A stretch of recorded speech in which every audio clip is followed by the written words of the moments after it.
Okay guys, चलिए हम लोग स्टार्ट करते हैं। Quickly turn on your video so that we can start with our class.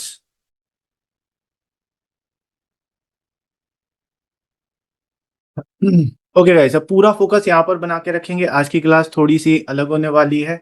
We are going to discuss about the provisions of companies act 2013 related to redemption of debentures.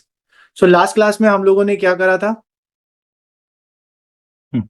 Last class में हम लोगों ने क्या करा था? हमने ये देखा था कि रिडम्पशन की एंट्री किस तरीके से होती है। सो हमने ये वाली चीज देखी थी और फिर हमने कुछ क्वेश्चंस करे थे जिसमें हमने इशू की भी एंट्री करी और रिडम्पशन की भी एंट्री करी। ठीक। सो इशू और रिडम्पशन की जो जर्नल एंट्रीज है उनके वो हमें पता चल गई। किसी को कोई डाउट है उसमें लास्ट क्लास तक जो किया? नहीं। सो होता क्या है, कंपनी जब डिबेंचर्स इशू करती है और फिर उसको रिडीम करती है। अब रिडम्पशन होने से जस्ट पहले कंपनी को क्या करना पड़ता है? हर कंपनी को कंपनीज एक्ट फॉलो करना पड़ता है, companies act 2013। Now companies act 2013 ने क्या करा हुआ है? दो प्रोविजन बनाए हुए हैं। उन प्रोविजन का नाम क्या है? DRR and DRI। इनके बारे में मैं फुल फॉर्म आपको पहले ही बता चुका हूं। DRR means debentures redemption reserve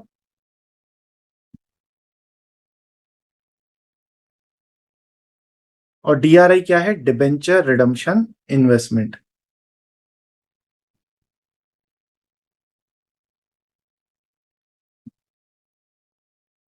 अब मैं आपको शॉर्ट में बता दूं कि कंपनी को जब भी रिडम्पशन करना है तो इन दो प्रोविजंस को हमें फुलफिल करना पड़ता है। हमें हर कंपनी को DRR भी क्रिएट करना पड़ता है और इन्वेस्टमेंट भी करना पड़ता है। सर इसके पीछे लॉजिक क्या है? शॉर्ट में आपको लॉजिक बता देता हूँ। DRR का लॉजिक क्या होता है कि कंपनी क्या करना चाहती है? आउट ऑफ प्रॉफिट्स रिडम्पशन करना चाह रही है। आउट ऑफ प्रॉफिट का मतलब क्या है? कि कंपनी वांट्स कि वो अपने प्रॉफिट्स को ब्लॉक करके रख दे सो दैट कंपनी उस पैसे में से डिविडेंड ना दे पाए या फिर शेयर होल्डर्स को या कहीं पे या तो फिर री इन्वेस्टमेंट ना कर पाए। सो DRR का मतलब क्या होता है? प्रॉफिट में से कुछ पैसा निकालकर रिजर्व्स में डाल देना। और इन्वेस्टमेंट क्यों करती है? अब आपने रिजर्व में डाल दिया but you need actual cash at the time of redemption. So company क्या करती है? क्योंकि उसके पास सफिशिएंट फंड्स हैं तो वो कहीं इन्वेस्ट कर देती है। और इन्वेस्ट करने से क्या होता है? जिस वक्त रिडम्पशन होगा उससे पहले इन इन्वेस्टमेंट को सेल करके कैश आ जाएगा और फिर उस कैश से हम लोग क्या करेंगे? अपने डिबेंचर होल्डर्स को पेमेंट कर देते हैं। सो ये दो प्रोविजन हमें फॉलो करने पड़ते हैं। यहां तक समझ में आया? So we are going to deal with these both clauses separately. So हम लोग आज किसके बारे में डिस्कस करेंगे? आज हम डिस्कस करेंगे डिबेंचर रिडम्पशन रिजर्व्स के बारे में।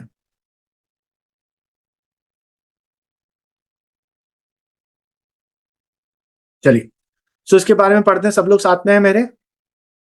ओके, सो कंपनीज एक्ट का एक सेक्शन है, सेक्शन 71(4). ये बात करता है DRR की कि कंपनी को DRR बनाना है, कैसे बनाना है, क्या बनाना है। सो जब हम इस सेक्शन को पढ़ेंगे तो हमें बहुत सारी चीजें पता चलेंगी जिसकी हमें जरूरत है। कौन कौन सी चीजें हमें पता करनी है? सबसे पहला काम हमें कब क्या करना है कि ये DRR हम कैसे कब बनाते हैं? When to create. दूसरा क्वेश्चन का आंसर जो हमें चाहिए होगा वो क्या होगा? How much to create.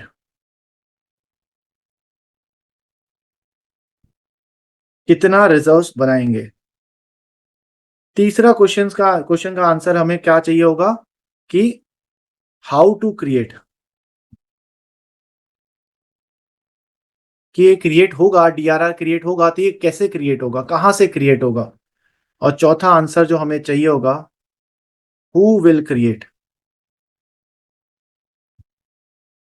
मतलब कौन क्रिएट करेगा। ऑब्वियसली कंपनी क्रिएट करेगी लेकिन कौन सी कंपनीज को क्रिएट करना है? क्या कोई ऐसी कंपनीज भी हैं जिनको क्रिएट करने की जरूरत नहीं पड़ती है? तो इन चार मेजर आंसर क्वेश्चन का आंसर हमें चाहिए होगा कि कब क्रिएट करना है, कितना क्रिएट करना है, कैसे क्रिएट करना है और कौन क्रिएट करेगा, कौन क्रिएट नहीं करेगा। यहां तक clear? So one by one चलते हैं। सबसे पहले बात करते हैं क्या क्या बोल रहा है? व्हेन टू क्रिएट, कब क्रिएट करना है। कोई भी डेट नहीं दी है कंपनीज एक्ट 2013 ने। कंपनीज एक्ट 2013 ने सिंपली एक चीज बोली। क्या बोला? ऑन और before the process of redemption start.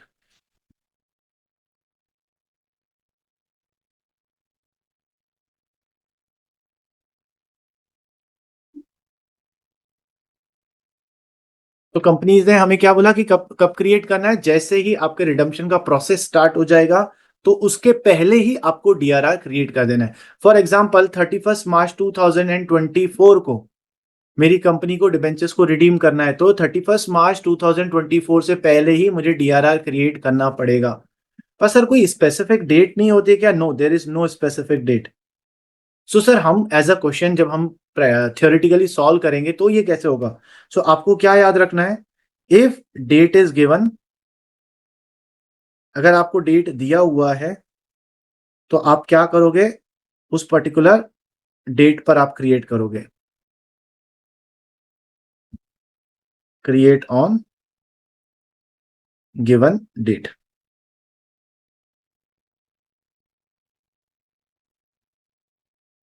और अगर सर कोई इंफॉर्मेशन नहीं है, if date is not given,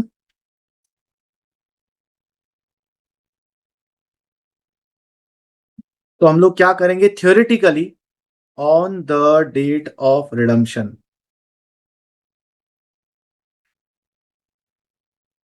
जिस डेट को रिडम्पशन हो रहा है उसी दिन हम क्रिएट करेंगे। अब इस वाली चीज के ऊपर मैं आगे जाके और डिस्कस करूंगा। कुछ बुक्स में रिडम्पशन डेट से पहले क्रिएट करा गया है, कहीं पर रिडम्पशन की डेट पर क्रिएट किया गया है। तो हम लोग इसके बारे में डिस्कस करेंगे कि हमें कौन सी डेट देनी है। आपको सिंपल सा एक चीज याद रखना है, अगर डेट दिया हुआ है, गिवन है, तो जो गिवन डेट है उस पर क्रिएट करो। और अगर डेट गिवन नहीं है तो जिस दिन रिडम्पशन हो रहा है, जैसे क्वेश्चन में बोला है 31 मार्च 2023 को हम रिडम्पशन करेंगे, तो हम रिजर्व भी कब क्रिएट करेंगे, 31 मार्च 2023 को। एम आई क्लियर यार? ठीक है। So this was all about when to create, कब हमें क्रिएट करना है। सो दिस, ये फर्स्ट क्वेश्चन का आंसर हो गया। अब दूसरे क्वेश्चन का आंसर देंगे, हाउ मच टू क्रिएट। तो इसके बारे में पूरा ध्यान से सुनिएगा, इसको हम डिटेल में समझते हैं। सर एक second, if date is not given तब कहाँ पे करते हैं अपन? डेट ऑफ रिडम्पशन, जिस डेट को रिडम्पशन हो रहा है उसी डेट को। हाउ मच टू क्रिएट,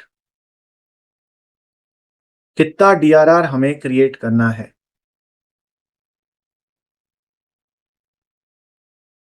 तो आप क्या याद रखेंगे, मिनिमम, हमें मिनिमम कितना क्रिएट करना पड़ता है, 10% of face value of debentures to be redeem.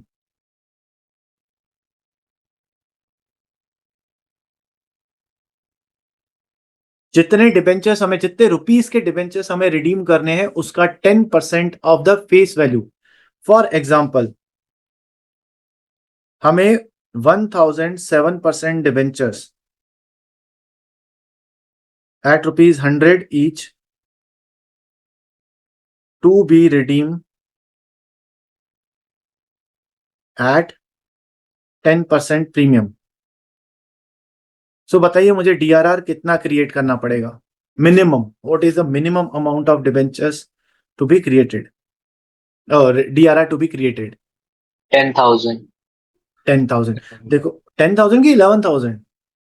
10,000। 10 face value बोला है। 10,000 एग्जैक्टली। तो क्या लिखा हुआ है, face value.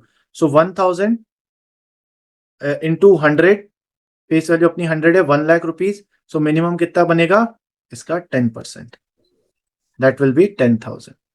So this is the minimum DRR which we have to create.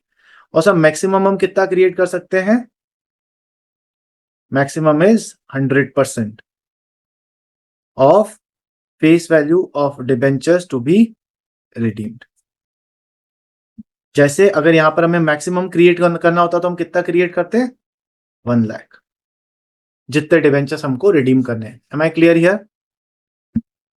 ठीक है। तो ये तो समझ में आ गया, मिनिमम 10% है, मैक्सिमम 100%। लेकिन सर हम क्या करेंगे, हम हम लोग 10% क्रिएट करेंगे या 100% क्रिएट करेंगे या इसके बीच का कुछ क्रिएट करेंगे? सो उसके लिए आपको हिंट में आपको बता देता हूं कि कैसी सिचुएशन में आपको क्या क्या करना है। So let's take an condition, क्या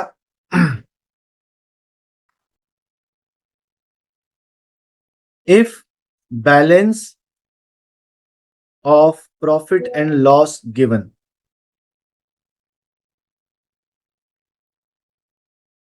अगर क्वेश्चन में मुझे प्रॉफिट एंड लॉस का बैलेंस दिया हुआ है सर मतलब कहना क्या चाहते हो? मैं सिंपल ये चीज कहना चाहता हूँ, फॉर एग्जाम्पल मुझे 1 लाख रुपीज के डिबेंचर्स रिडीम करने हैं, जो एग्जाम्पल हमने दिया, और मुझे क्वेश्चन में बोल दिया कि जिस वक्त कंपनी रिडीम करने वाली है, कंपनी के पास प्रॉफिट एंड लॉस में कुछ बैलेंस है, तो अब कितना बैलेंस है उसके ऊपर डिपेंड करता है कि मैं कितना डीआरआर क्रिएट करूंगा। ये इनडायरेक्ट हिंट्स होती हैं, अभी जो मैं आपको बता रहा हूं, these all are indirect hints. So if balance of P and L is given, तो आपको क्या करना है? First condition, if balance in P and L is less than 100% of face value, in that case आप कितना create करेंगे? 10% create करेंगे। मतलब फॉर एग्जाम्पल जो हमारा क्वेश्चन है, ये वाला हमारा कंडीशन है, समझे, इसी क्वेश्चन में मुझे बोल देता कि statement of P and L में बैलेंस रखा हुआ है, कितना बैलेंस रखा हुआ है? 60,000। आप बताइए, अगर मुझे 100% क्रिएट करना होता तो कितना क्रिएट करना पड़ता? 1 लाख। लेकिन मेरे पास प्रॉफिट एंड लॉस का बैलेंस कितना है? 60,000, मतलब 1 लाख तो मैं क्रिएट कर नहीं पाऊंगा। इन दैट केस मैं क्या करूंगा? सिर्फ 10% का ही डीआरआर बनाऊंगा, दैट इज 1 लाख का 10%, दैट इज 10,000 का डीआरआर क्रिएट करेंगे। Am I clear here? So DRR यहां इस कंडीशन में कितना क्रिएट होगा? 10,000। ठीक है। अब कोई बोलेगा सर देखो, आपने बोला है मिनिमम 10%, मैक्सिमम 100%, तो हम इसके बीच का भी तो क्रिएट कर सकते हैं। तो अगर मेरे प्रॉफिट एंड लॉस में 60,000 है, तो मैं 60,000 का डीआरआर क्यों नहीं क्रिएट कर रहा हूं? क्योंकि थियोरेटिकली हम लोग इधर 10% बनाते हैं या फिर 100% बनाते हैं, हम बीच में कहीं नहीं जाते थियोरेटिकली। प्रैक्टिकल लाइफ में तो कंपनी के ऊपर डिपेंड करता है कि वो कितना रिजर्व बनाना चाहती है। So minimum is 10%, maximum, minimum is 10%, maximum is 100%। So we will create इधर मिनिमम वाला या फिर मैक्सिमम वाला। एम आई क्लियर यार? बहुत बढ़िया। सो पहला कंडीशन क्या था? अगर मेरा प्रॉफिट एंड लॉस का बैलेंस कम है। सेकेंड कंडीशन क्या होगा? If balance in profit and loss is more than 100%, more than या इक्वल टू भी लिख लेता हूं, 100% ऑफ फेस वैल्यू। मतलब अगर मुझे क्वेश्चन में दे दिया जाए कि statement of P and L में बैलेंस है या तो 1 लाख है या 1 लाख से ज्यादा है, तो इन दैट केस में क्या करूंगा? पूरा 100% का डीआरआर क्रिएट करूंगा। ये जो मैं आपको हिंट्स बता रहा हूं, ये इनडायरेक्ट हिंट्स हैं। 100% ऑफ डीआरआर क्रिएट करूंगा, क्योंकि देखो मुझे डीआरआर अगर 100% क्रिएट करना हो तो कितना बनाना है? 1 लाख, और मेरी पी एंड एल में 1 लाख से ज्यादा बैलेंस है। इट मीन्स मैं पूरा 100% बना सकता हूं, so I will go for 100%। Am I clear? ठीक है। तो एक इनडायरेक्ट हिंट तो ये रहती है balance of profit and loss. यहां तक किसी को डाउट नहीं? पहले थ्योरेटिकली समझ लेते हैं, फिर प्रैक्टिकली भी चलेंगे ना। दूसरी इनडायरेक्ट हिंट कौन सी दी होती है? एक इनडायरेक्ट हिंट तो है प्रॉफिट एंड लॉस का balance.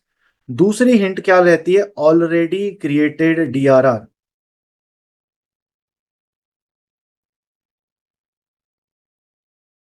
Already created DRR. Sir मतलब क्या है? इसका मतलब यह है कि आपको क्वेश्चन में दिया हुआ है, लाइक ये वाला क्वेश्चन था हमारा, जिसमें हमें 1 लाख का डीआरआर, 1 लाख का रिडम्पशन करना है, तो डीआरआर तो बनाना पड़ेगा। अब आपको क्वेश्चन में बता देगा कि कंपनी ने ऑलरेडी कुछ डीआरआर बनाया हुआ है, आप इसके आगे बढ़िए। ठीक है। तो हम क्या करेंगे in that case? First thing, if created DRR, जो ऑलरेडी क्रिएटेड डीआरआर है, if it is more than 10% of face value, तो हम कितना बनाएंगे? फिर हम 100% पे जाएंगे। मतलब क्या सर, आप कहना क्या चाहते हो? सो इन अवर केस हमें 1 लाख रुपीज का रिडम्पशन करना है, और समझिए आपको क्वेश्चन में बोल दिया है कि company has balance in DRR. Balance in DRR का मतलब क्या? ऑलरेडी वो बना चुके हैं डीआरआर, और बोला है कि कंपनी के पास बैलेंस 25,000 है, मींस 25,000 वो ऑलरेडी क्रिएट कर चुके हैं। नो एज पर यहां पर क्या बोला? 10% ऑफ फेस वैल्यू। सो मुझे 1 लाख रुपीज के डिवेंचर्स रिडीम करने थे, उसका 10% कितना होता है? 10% इज 10,000। सो अगर मुझे मिनिमम पे जाना है तो मुझे 10,000 का डीआरआर क्रिएट करना पड़ेगा, लेकिन कंपनी ने ऑलरेडी 25,000 का डीआरआर बनाया गया है। इसका मतलब कंपनी क्या प्रेफर कर रही है, वो 100% का डीआरआर बनाना चाह रही है। तो हम 100% के डीआरआर तक पहुंचेंगे। सो अगर मुझे 100% डीआरआर क्रिएट करना पड़ेगा तो DRR to be created, in that case मेरा कितना डीआरआर मुझे चाहिए होगा, पूरा 1 लाख। पर इसमें से ऑलरेडी कितना क्रिएट हो चुका है, 25,000 क्रिएट हो चुका है। तो अब कंपनी क्या करेगी, 75,000 का और डीआरआर क्रिएट करेगी। बिकॉज नाउ सिंस मेरा ऑलरेडी क्रिएटेड डीआरआर 10% से ऊपर है, so we will assume that company पूरे 100% के डीआरआर तक जा रही है, तो हम 100% तक पहुंचा कर आएंगे। Am I clear here? किसी को कोई डाउट नहीं? बहुत बढ़िया।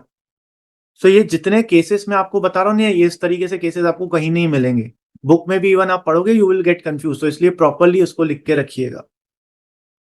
सो और if created DRR is greater than 10%, so second condition क्या हो जाएगी, if created DRR are less than 10% of face value, in that case हम कितना बनाएंगे, 10% बनाएंगे।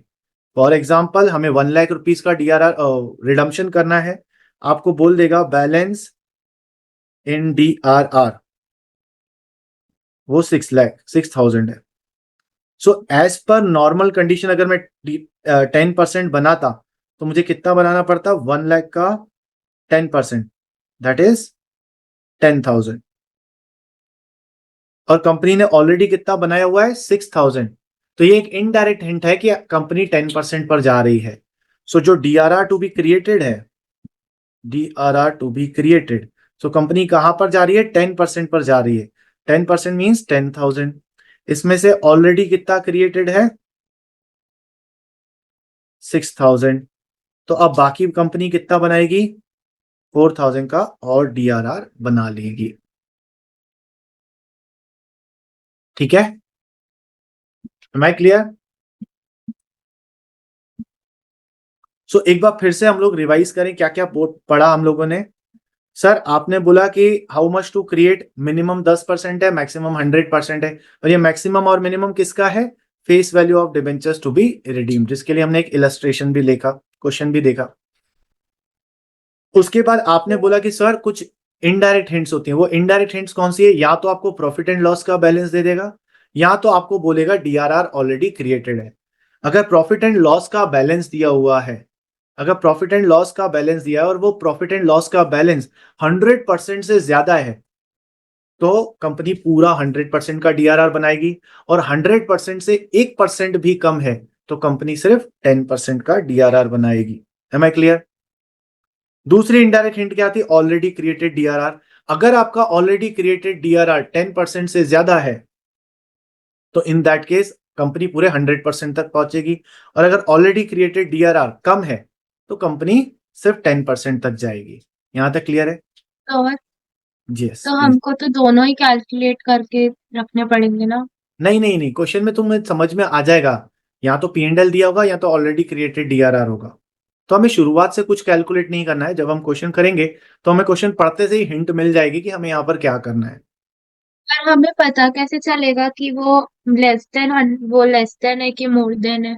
बेटा देखो, अपने को क्वेश्चन में ये तो बता देगा ना कि कितने डिबेंचर्स रिडीम करने हैं, ये तो हमको बताएगा। जब तक बताएगा नहीं कितने रिडीम करने हैं, तब तक हम रिडीम कैसे कर पाएंगे। सो मुझे बता देगा कि 5 लाख रुपए का रिडम्पशन करना है, तो 5 लाख का 10% 50,000 होता है, और 100% 5 लाख होता है। तो इधर we have to create it 50,000 और we have to create rupees 5 lakh. ये तो सीधा मुंह जुबानी हो जाएगा। ठीक है, ओके सर, आपने बोला ये इनडायरेक्ट हिंट्स हैं, पर समझिए सर एग्जाम्पल क्वेश्चन में कोई हिंट ही नहीं दिया है, नो इंफॉर्मेशन एट ऑल। बस ये बोला है कि कंपनी डीआरआर बनाना चाहती है, बस। नो इंफॉर्मेशन है, इन दैट केस हम 10% पर जाते हैं, मिनिमम वाले पर। ठीक है, बिकॉज डीआरआर क्रिएट करना कंपनी के लिए एक लोड है। कंपनी को कंपनीज एक्ट ने बोला है ताकि वो डिबेंचर होल्डर को सिक्योर कर सके, उनको एक सांत्वना दे सके, हाँ भाई आपका पैसा डूबेगा नहीं। तो कंपनी के लिए तो ये एक बोझ है, क्योंकि कंपनी को क्या करना पड़ रहा है, अपने प्रॉफिट्स को ब्लॉक करना पड़ रहा है। तो कंपनी इन दैट केस हमेशा किसकी तरफ भागती है, मिनिमम की तरफ भागती है। So if there is no information, logically I am saying कि कंपनी 10% ही बनाती है, और थ्योरेटिकली भी हमें ये याद रखना है कि 10% ही बनाना है if there is no information at all. Am I clear here? Yes, sir. Okay great. So I hope सबने ये नोट कर लिया होगा।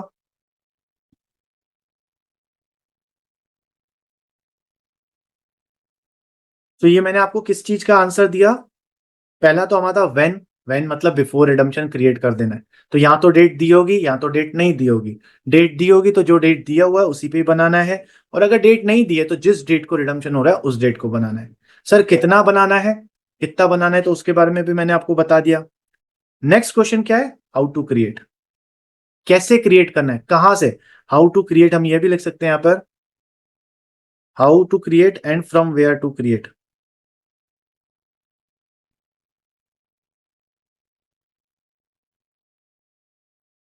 सर फ्रॉम वेयर का मतलब क्या है, प्रॉफिट से ही बनेगा ना, क्योंकि रिजर्व्स कहां से बनते हैं सर, प्रॉफिट से ही बनते हैं।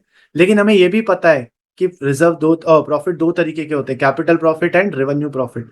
तो उसमें से किससे बनेगा? So next question is coming, how to create, how and from where to create, मतलब कहां से बनाएंगे, और जब बनाएंगे तो उसकी जर्नल एंट्री क्या होगी, ये भी हमें देखना है।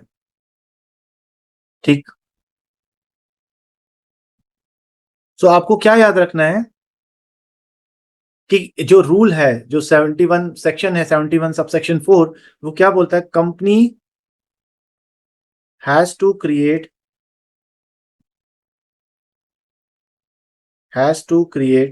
DRR out of the profits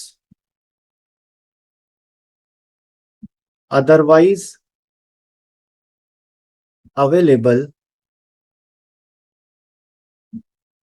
for distributing dividends।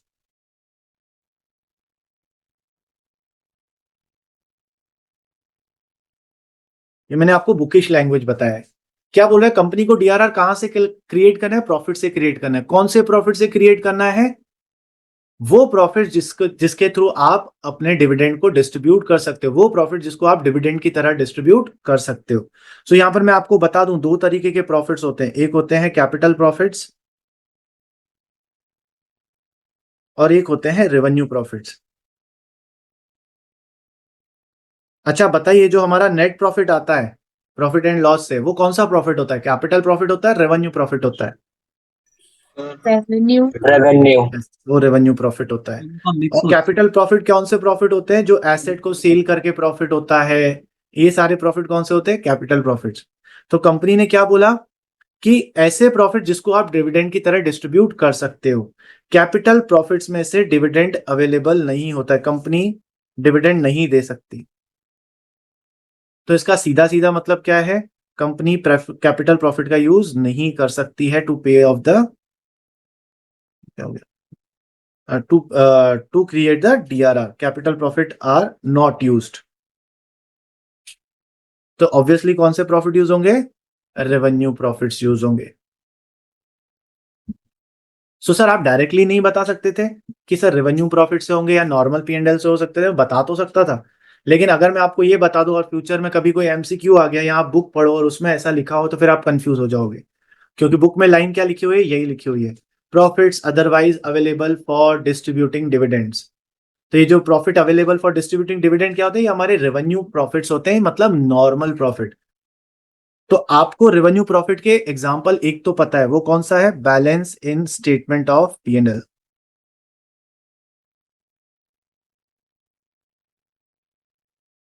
इसके अलावा एक और चीज होती है जो रेवेन्यू प्रॉफिट्स में से आती है, जिसमें से हम डीआरआर क्रिएट कर सकते हैं।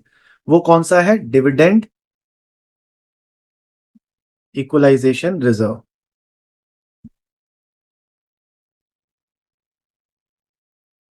सो ये दो ऐसे प्रॉफिट हैं जहां से कंपनी डीआरआर क्रिएट कर सकती है, एक balance in statement of PNL और दूसरा डिविडेंड इक्वलाइजेशन रिजर्व्स।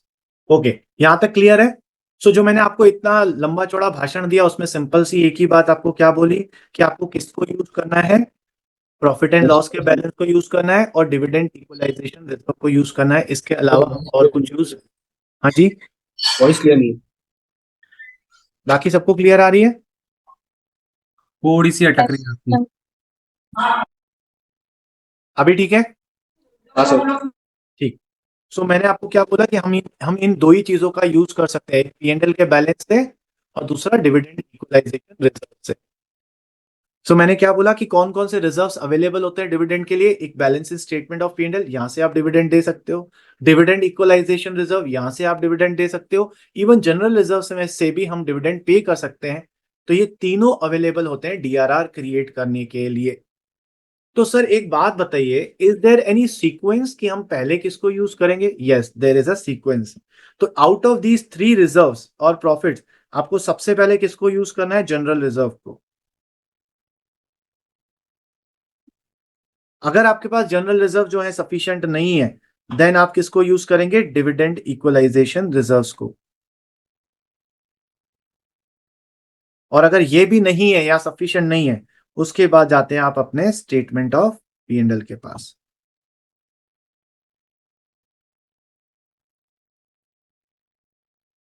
ठीक, तो यहां से हमें हमारे फर्स्ट एक क्वेश्चन का आंसर मिला कि sir from where to create, कहां से क्रिएट करना है डीआरआर? तो डीआरआर क्रिएट करना है रेवेन्यू प्रॉफिट में से, जिसमें से भी सबसे पहले जनरल रिजर्व का यूज होगा, फिर डिविडेंड इक्वलाइजेशन रिजर्व का यूज होगा, फिर स्टेटमेंट ऑफ पीएनएल का यूज होगा। ठीक है, तो कहां से क्रिएट करना है ये समझ में आ गया। अब आता है हाउ टू क्रिएट, मतलब सर इसकी जर्नल एंट्री क्या होगी? Journal entry. सो हम क्या कर रहे हैं, अपने प्रॉफिट्स और रिजर्व्स को रिड्यूस कर रहे हैं और डीआरआर को इंक्रीज कर रहे हैं। तो हमारी एंट्री क्या होगी? General reserves account debit,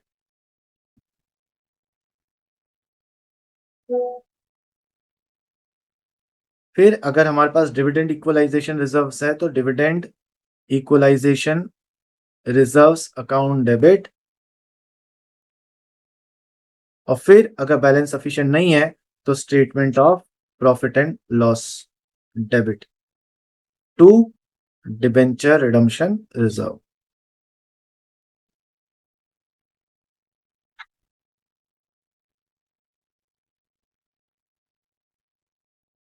being, narration क्या आ जाएगा? Being DRR created as per provisions of Companies Act 2013.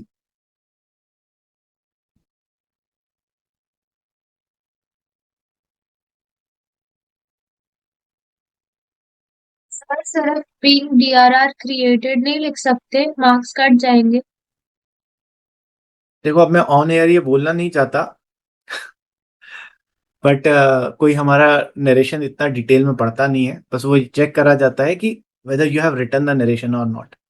So the answer is yes, you can write that. Okay sir. अब इसको डिलीट कर दिया जाएगा। Only for sir subscribe. Journal entry का logic बता देना। जर्नल एंट्री का लॉजिक ये है ना बेटा, अपन रिजर्व्स को कम करके अपन जनरल रिजर्व या पीएनएल को कम कर रहे हैं और डीआरआर को बढ़ा रहे हैं। तो जब अपना प्रॉफिट कम होता है या कोई रिजर्व कम होता है तो वो डेबिट हो जाता है। क्यों डेबिट होता है? क्योंकि रिजर्व्स का जनरली क्रेडिट बैलेंस होता है, लायबिलिटी होते हैं ना एक तरीके के, प्रॉफिट्स होते हैं, गेन्स होते हैं, तो इनका बैलेंस क्या होता है? क्रेडिट। अब तुम इन्हें रिड्यूस कर रहे हो तो इसलिए आप इनको डेबिट कर दे रहे हो, और एक नया रिजर्व क्रिएट कर रहे हो। तो जब रिजर्व क्रिएट होता है तो क्रेडिट होता है, और जब रिजर्व रिड्यूस होता है तो डेबिट होता है। तो जनरल रिजर्व डेबिट हो रहे हैं और डीआरआर क्रिएट हो रहा है, तो इसलिए जनरल रिजर्व को डेबिट कर दिया, डीआरआर को क्रेडिट कर दिया। M I clear? ओके, यहां तक सबको क्लियर है? सो अगेन आ जाए ऊपर, जो हमने क्वेश्चन रेज करे थे। पहला क्वेश्चन था कब क्रिएट करना है, तो रिडम्पशन से पहले। कितना क्रिएट करना है? 10% या 100% डिपेंडिंग ऑन द कंडीशन और information given. How to created out of revenue profit available for paying off dividend. So इनमें से सीक्वेंस क्या है, पहले जनरल रिजर्व में से यूज करना है, फिर डिविडेंड इक्वलाइजेशन रिजर्व, और उसके बाद प्रॉफिट एंड लॉस को। नाउ द लास्ट क्वेश्चन, वैसे तो लास्ट क्वेश्चन नहीं, इसके बाद एक और क्वेश्चन मेरे को आ रहा है इसमें, वो लास्ट क्वेश्चन बाद में लेंगे, बट अभी हमारा क्वेश्चन क्या है, हु विल क्रिएट, कौन सी कंपनीज को क्रिएट करना है, सबको करना है, कोई स्पेसिफिक है उनको करना है, किसी को एग्जाम्पशन मिला है कि इनको नहीं करना है। So we will discuss about it. So मैं आपको पहले अभी जब बताऊंगा डिटेल में बताऊंगा, लास्ट में बस शॉर्ट ट्रिक बता दूंगा, which companies has to create.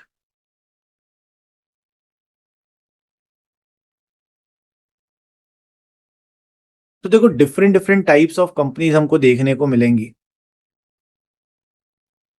तो देखिए मैं आपको जो अभी बताऊंगा ना, कंफ्यूज मत होइएगा, ध्यान से सुनते जाइएगा, लास्ट में मैं आपको शॉर्ट में भी बता दूंगा, ठीक। सो यहां पे लिख लेता हूं टाइप्स ऑफ कंपनीज,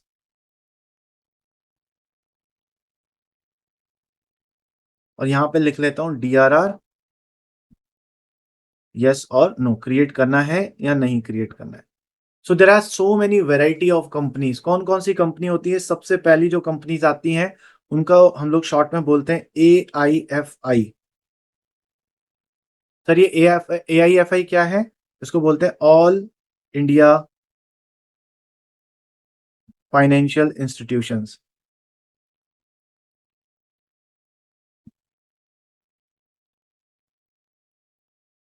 आपको पता है फाइनेंशियल इंस्टीट्यूशंस का मतलब क्या होता है? Banks. Yes, bank is a type of financial institution. Financial institution मतलब जो फाइनेंसेस में डील करती हैं, लोन लेना, लोन देना, इन्वेस्टमेंट करवाना, इन्वेस्टमेंट करना, करवाना। तो इवन जो इन्वेस्टमेंट कंपनीज होती हैं वो भी फाइनेंशियल कंपनीज में आती हैं।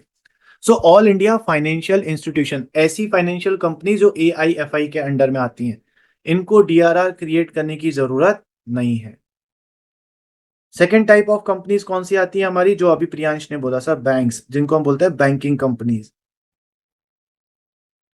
बैंकिंग कंपनीज को भी DRR क्रिएट करने की जरूरत नहीं है।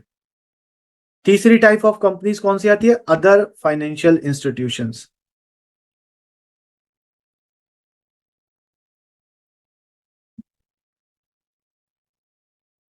ठीक है, तो फाइनेंशियल इंस्टीट्यूशन तीन टाइप के हो गए, एक जो AIFI के साथ रजिस्टर्ड है, एक जो बैंकिंग कंपनीज है, और तीसरी इन दोनों के अलावा अगर कोई फाइनेंशियल इंस्टीट्यूशन है। जैसे कोई एग्जांपल बता सकते हो किसी फाइनेंशियल इंस्टीट्यूशन का? हाउसिंग बोर्ड फाइनेंस वाले। ओके, हाउसिंग बोर्ड फाइनेंस हो गया, और जो छोटी छोटी फाइनेंसिंग कंपनी होती है जैसे मुथूट फाइनेंस है वगैरह वगैरह, ऐसी कंपनी जो होती है वो अदर फाइनेंशियल इंस्टीट्यूशंस में आ जाती है। सो इनको क्या करना है, इनको भी DRR क्रिएट करने की जरूरत नहीं है। इसका मतलब किसी भी तरीके का फाइनेंशियल कंपनी है उनको क्रिएट करने की जरूरत नहीं है। Am I clear here? उसके बाद नेक्स्ट टाइप की कंपनीज कौन सी आती है हमारे पास, वो आती है लिस्टेड कंपनीज। लिस्टेड कंपनीज का मतलब पता है?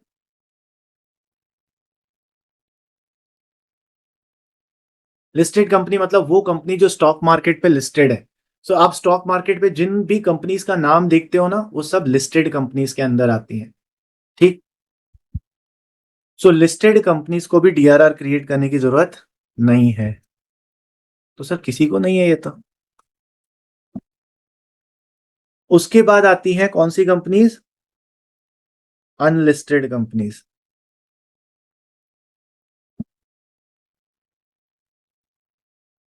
अब अनलिस्टेड कंपनी को DRR क्रिएट करना पड़ता है कि नहीं करना पड़ता? पड़ता है। कम से कम करना पड़ता होगा सर, शायद, नहीं तो इन पे भी क्रॉस कर लो। करना पड़ता है। करना पड़ता है। सर नहीं करना पड़ता। मैंने करना पड़ता है बोला ना, अगर करना पड़ता भी होगा ना तो भी आप नहीं करोगे। सर आपकी मुस्कुराहट बता रही कि नहीं करना पड़ता है। जसप्रीत जो भी बोलेगी उसका उल्टा ही बोलूंगा। जसप्रीत बताओ, करना है कि नहीं करना है? नहीं करना। नहीं करना। ओके, अब अनलिस्टेड कंपनीज के अंदर ना दो पार्ट डिवाइड किए गए हैं। एक है NBFCs एंड HFCs, और एक होती है अदर देन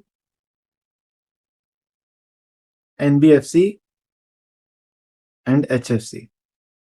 अब देखो ये चैप्टर क्यों बच्चों को कॉम्प्लेक्स लगता है ना, इन्हीं सब चीजों के कारण, बट मैं आपको लास्ट में शॉर्ट में भी बता दूंगा। सो कोई अनलिस्टेड कंपनी है, अगर वो अनलिस्टेड कंपनी NBFC है, sir what is the meaning of NBFC? NBFC का मतलब पता है या फुल फॉर्म पता है? NBFC होती है नॉन बैंकिंग फाइनेंशियल कंपनीज।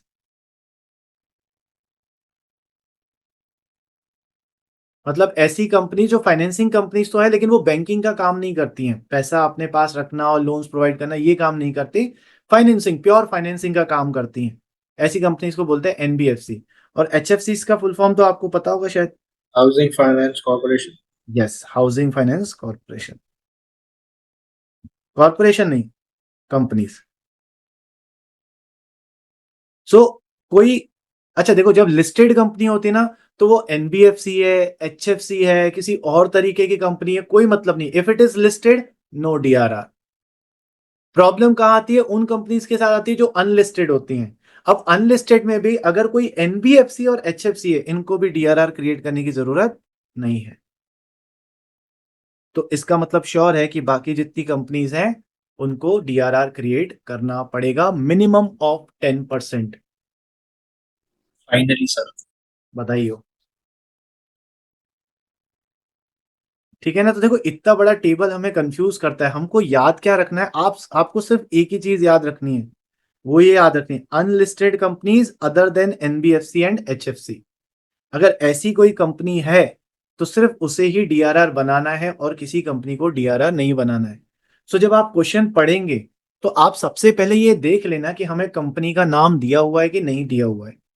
क्या वो कंपनी कोई देखो ये अगर आप ध्यान से देखोगे ना आपको एक चीज दिख जाएगी, ये फाइनेंसिंग कंपनीज है, ये बैंकिंग कंपनी है, ये भी फाइनेंसिंग है, ये भी फाइनेंसिंग है। इसका मतलब जितने भी फाइनेंसिंग टाइप की कंपनीज होती है ना उनको DRR बनाने की जरूरत नहीं होती है। तो कहीं पर भी आप फाइनेंसिंग वर्ड देख लो कंपनी के साथ, ABC फाइनेंस कंपनी या ABC कंपनी, और NBFC है, लिस्टेड NBFC है, अनलिस्टेड NBFC है, तो फाइनेंस से रिलेटेड कुछ भी आ गया, there is no DRR required. Only two types of companies are required. एक है unlisted companies which are other than NBFC and HFC। Simple. So मुझे पूरी चीजें याद रखने की जरूरत ही नहीं है, मुझे इस चीज को याद रखूं किसमें बनाना है, इसका मतलब बाकी कोई भी हो उसमें मुझे नहीं बनाना है DRR। M I clear? तो ऐसे क्वेश्चंस 1 मार्कर में आएंगे। आपको एक क्वेश्चन ऐसा फ्रेम होकर आ सकता है, आपको बोलेगा ABCD कोई कंपनी है, NBFC है, वगैरह वगैरह दे देगा और बोलेगा बताओ कितना DRR बनाना है। तो आपको देखना है कि कौन सी कंपनी है। If it is a financing type of company, banking type of company या अनलिस्टेड कंपनी, NBFC HFC है, तो उनको DRR बनाने की जरूरत नहीं है। बाकी unlisted other than NBFC and HFC को DRR बनाने की जरूरत है। Am I clear here? बाकी कंपनीज DRR क्यों नहीं बनाती? किनको? जो फाइनेंसिंग कंपनीज है ये तो सब। इसलिए बेटा देखो, अब तुमने पूछा है, वैसे तो अपने को जरूरत नहीं है बट तुमने पूछा है तो आंसर देना मेरा फर्ज बनता है कि ये सारी जो कंपनीज है ना फाइनेंसिंग, ये अदर देन कंपनीज एक्ट, ये दूसरे इनके खुद के भी पर्सनल एक्ट्स होते हैं। जैसे फाइनेंसिंग का, बैंकिंग का खुद का बैंकिंग एक्ट होता है। तो क्योंकि इनके अलग से एक्ट हैं तो उनके अंदर ऑलरेडी कुछ रूल्स दिए हुए हैं, तो उनको वो रूल फॉलो करने हैं। तो कंपनीज एक्ट ने उनके ऊपर ज्यादा जाती फिर नहीं करी, बोला आप अपने ही रूल फॉलो कर दो वही ठीक है। तो जितने भी फाइनेंसिंग कंपनी है उनके लिए तो DRR की रिक्वायरमेंट है नहीं। लिस्टेड कंपनी के लिए DRR की रिक्वायरमेंट क्यों नहीं है? लिस्टेड कंपनी है, इसका मतलब उसे सेबी की गाइडलाइंस फॉलो करनी है। देखो ये DRR बनाया क्यों जाता है? ये किया बनाया जाता है आपके डिबेंचर होल्डर को सिक्योर करने के लिए, कि उसके पास सिक्योरिटी रहे, कि कंपनी उसके साथ गड़बड़ ना करे। Now if a company is listed on stock market, इसका मतलब ऑलरेडी वो बहुत सारे प्रोविजन फॉलो कर चुकी है। तो सिक्योरिटी का मतलब अब श्योर है, डिबेंचर होल्डर अपना श्योर है कि ये कंपनी लिस्टेड है, तो इसलिए उनको भी DRR की रिक्वायरमेंट नहीं है। प्रॉब्लम किसके पास आती है? Unlisted company. भाई आप स्टॉक मार्केट पे नहीं हो, अब आप गड़बड़ कर सकते हो, तो फिर हम आपको कैसे पकड़ेंगे? इसलिए आप DRR बना लो। M I clear? ठीक है। सो किस कंपनी को बनाना है? एक ही टाइप की कंपनी या दो टाइप की कंपनी हमने पढ़ा, अनलिस्टेड। तो जब भी आप अनलिस्टेड वर्ड देखें ना तब ध्यान दीजिएगा। बट सर व्हाट इफ मुझे क्वेश्चन में एक कंपनी का नाम दिया हुआ है, उस कंपनी में कहीं फाइनेंसिंग वर्ड भी नहीं लिखा हुआ है और कुछ भी नहीं बताया कि ये AIFI है, banking company. In that case means if I have no information, then what to do? Then what to do? आप बताइए क्या करेंगे इन दैट केस?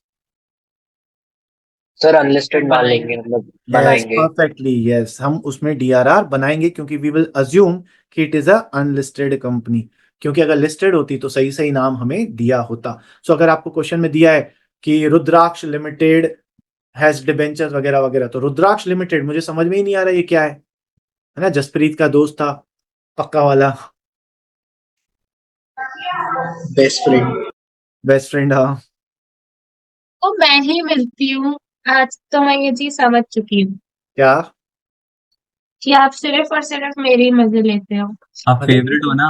तुम फेवरेट हो, हाँ, कहीं तू फेवरेट है ना? नहीं नहीं, मुस्कान थी फेवरेट आपकी तो। कौन है आपने पूरी क्लास के सामने बोला था। मुस्कान को? अच्छा, मुस्कान वो अपनी क्लास वाली। ओ, जलन जलन की बदबू आ रही है।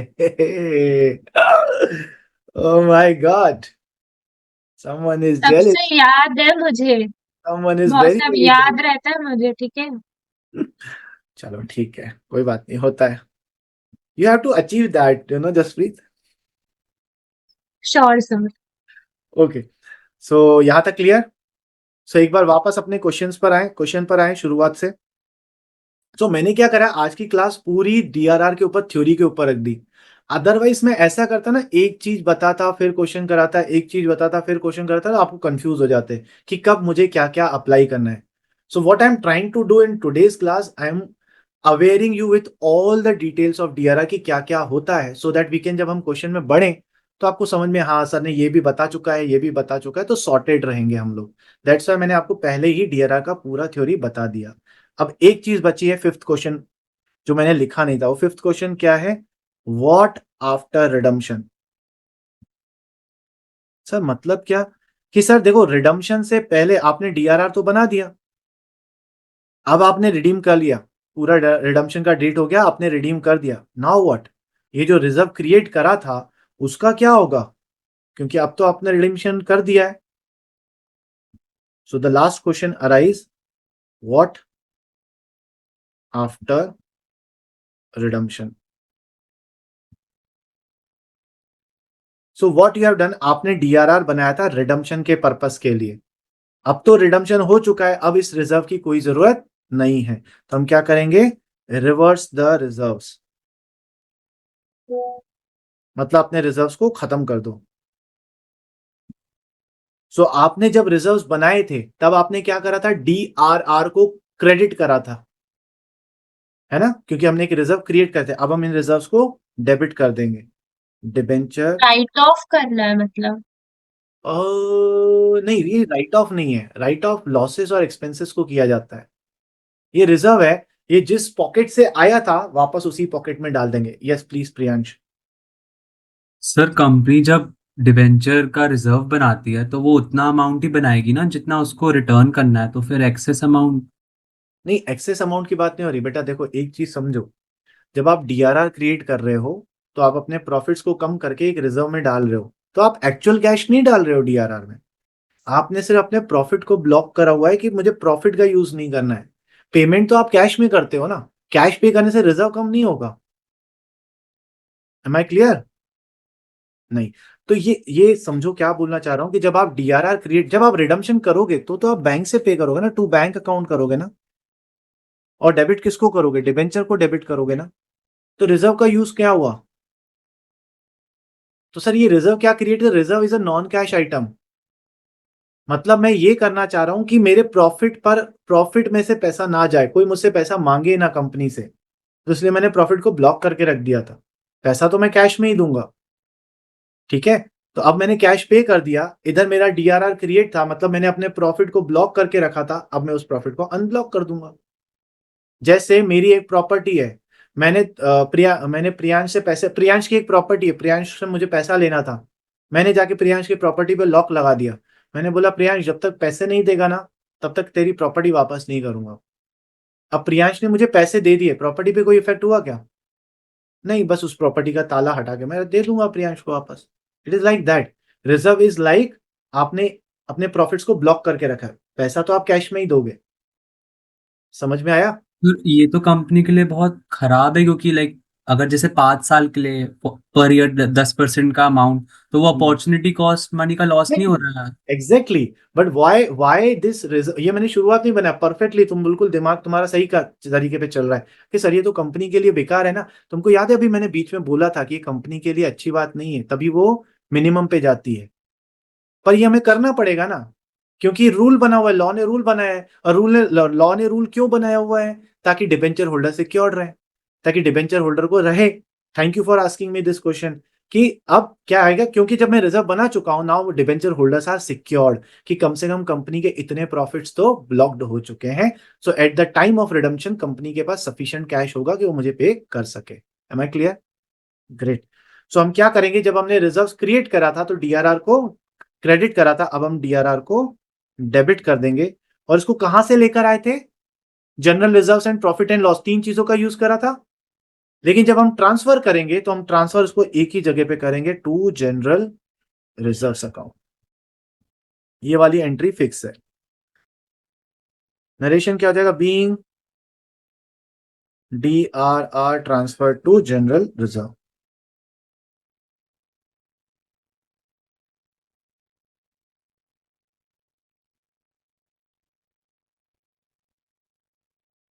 ठीक है। सर डिबेंचर सॉरी ये रिजर्व हर डिबेंचर के लिए अलग अलग होता है कि एक ही रिजर्व बनता है?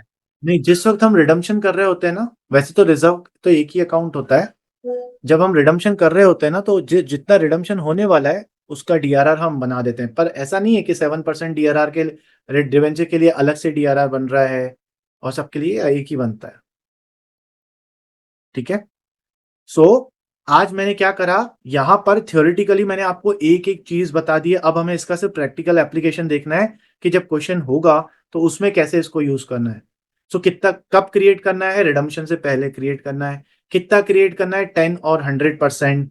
कैसे क्रिएट करना है? प्रॉफिट्स में से क्रिएट करना है, पहले जनरल रिजर्व को, फिर डिविडेंड इक्वलाइजेशन को, और फिर प्रॉफिट एंड लॉस को।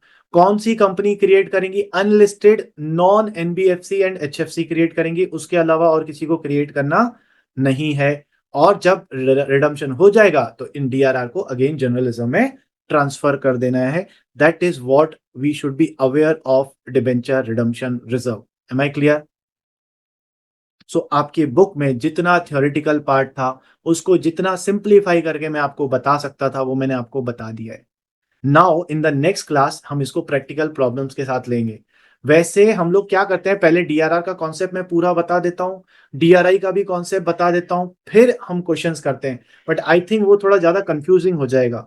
सो मैंने आपको डीआरआर का कॉन्सेप्ट बताया, अब कुछ क्वेश्चंस करेंगे, उसका डीआरआर का एप्लीकेशन देखेंगे, फिर डीआरआई के ऊपर ऐसे ही थियोरेटिकल क्लास करेंगे, फिर डीआरआई का एप्लीकेशन देखेंगे और फिर उनको कंबाइंड करके देखेंगे। ठीक है। चलिए, तो आज की क्लास काफी थियोरेटिकली हैवी क्लास थी। आई होप आपने नोट्स अच्छे से बनाए होंगे, क्योंकि इतना सिंप्लीफाई वे में आपको कहीं नहीं मिलेगा। ठीक है। चलिए, तो आज के लिए इतना ही करें। Have a very good night guys. Hare Krishna.